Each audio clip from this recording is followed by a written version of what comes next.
السلام علیکم ورحمۃ اللہ وبرکاتہ۔ کیسے ہیں آپ سب؟ امید کرتا ہوں کہ انشاءاللہ اللہ کے فضل و کرم سے بہتر ہوں گے۔ آج میں آپ کے سامنے حاضر ہوں سورہ آل عمران پارہ 4 آیت 145۔ میرا مقصد صرف تلاوت کرنا ہی نہیں ہوگا، اس کے اندر نکلنے والے تجوید و قواعد اور اصول و ضوابط کو بتلانے کی کوشش کریں گے۔ میں امید کرتا ہوں کہ آپ میری ویڈیوز سے ضرور فائدہ اٹھا رہے ہوں گے۔ چلے آپ کا زیادہ وقت نہ لیتے ہوئے میں قرآن کے پیج پہ چلتا ہوں۔ اعوذ باللہ من الشیطان الرجیم، بسم اللہ الرحمن الرحیم۔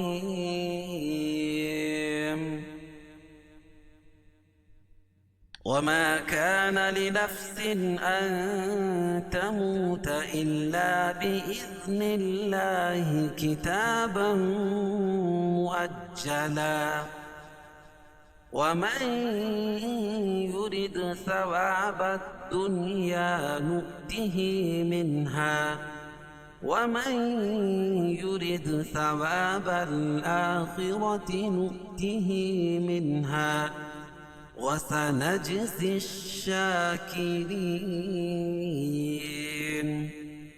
اب اس کے اندر نکلنے والے جو موٹے موٹے قواعد ہیں انشاءاللہ اس کو بتلا رہے ہیں۔ وَمَا كَانَ لِنَفْسٍ أَن تَمُوتَ إِلَّا بِإِذْنِ اللَّهِ۔ وما الف مد ہے، الف سے پہلے میم کے پر زبر ہے۔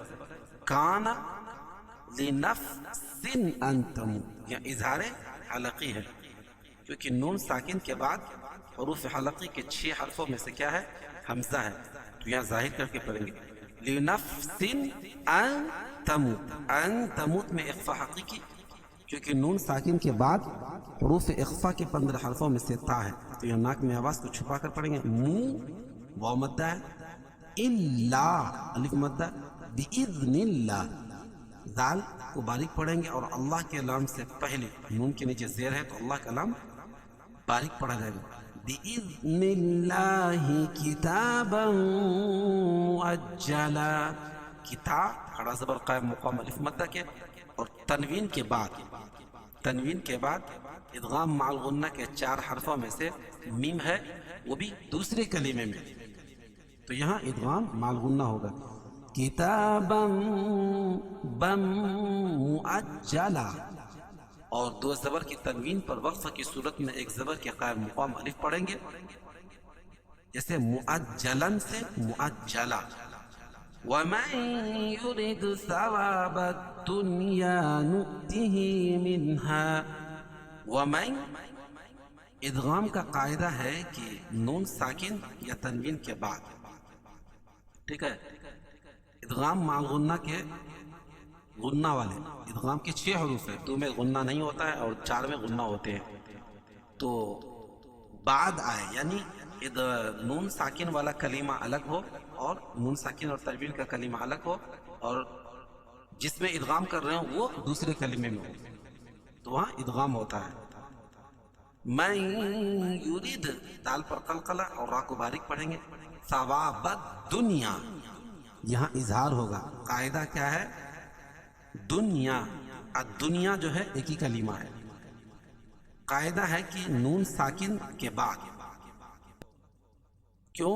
اس لیے کہ نون ساکن کے بعد، یہ نون ساکن جو ہے اس کے بعد جو ہے اسی کلمے میں حروف یومن کے 4 حرفوں میں سے کوئی بھی حرف آئے تو وہاں اظہار مطلق ہوگا، ادغام نہیں ہوگا۔ کیوں؟ اسی کلمے میں ادغام کے لیے شرط ہے کہ دوسرے کلمے میں ہونا چاہیے، پہلے جو ہے نون ساکن الگ کلمے میں ہو، اور جس پہ ہم ادغام کر رہے ہوں وہ متحرک والا حرف وہ دوسرے کلمے میں ہو، تو اس میں، اور یہ قرآن میں 4 جگہ ہے، دنیا، بنیان، قنوان، سنوان، یہ 4 جگہوں میں اظہار مطلق ہوتا ہے۔ اس کا قاعدہ وہی کہ نون ساکن کے بعد حروف یومن کے 4 حرفوں میں سے کوئی بھی حرف اسی کلمے میں ہو، اسی کلمے میں ہو تب اظہار مطلق ہوگا۔ منہا یہاں بھی اسی کلمے میں، لیکن یہ اظہار حلقی ہے، اظہار ہے لیکن اظہار حلقی. نؤتی بتایا تھا کہ حمزہ کی 4 شکل، اور حمزہ یہاں واو کی شکل میں لکھی ہے، اس پہ جزم ہے تو جھٹکا دیں گے. نؤتیہ منہا. ومن يرد ثواب الآخرة نؤته منها. ومن ادغام مع الغنہ، کیونکہ ادغام کا لیے شرط ہے کہ مدغم الگ کلمے میں ہو اور مدغم فی الگ کلمے میں ہو، یعنی جس کو ادغام کر رہے ہیں وہ بھی الگ کلمہ ہو، اور جس میں ادغام کر رہے ہیں وہ بھی الگ کلمہ ہو. ومن يرد دال پر قلقلہ، ثواب الآخرة، خا کو پور پڑھیں گے اور را بھی پور پڑی جائے گی. کیوں؟ را کے پر زبر یہ پیش ہو تو را پور پڑی جاتی ہے. نؤتیہ میں جھٹکا دیں گے. وہی قاعدہ کہ حمزہ لکھی ہے اس کے واو، حمزہ واو کی شکل میں لکھی ہے، اس کے اوپر جزم ہے تو وہاں جھٹکا دیں گے. منہا میں اظہار علاقی. وَسَنَجْزِي الشَّاكِرِينَ، نج جیم پر قلقلہ، ذی الشاکرین الشاکرین، اور وا کو باریک پڑھیں گے اور وقف کی صورت میں یہ مد عارض وقفی ہوگا. اس میں طول توسط قصر تینوں جائز ہے. چل ایک مرتبہ اس کو متن پڑھ کے دیکھتے ہیں.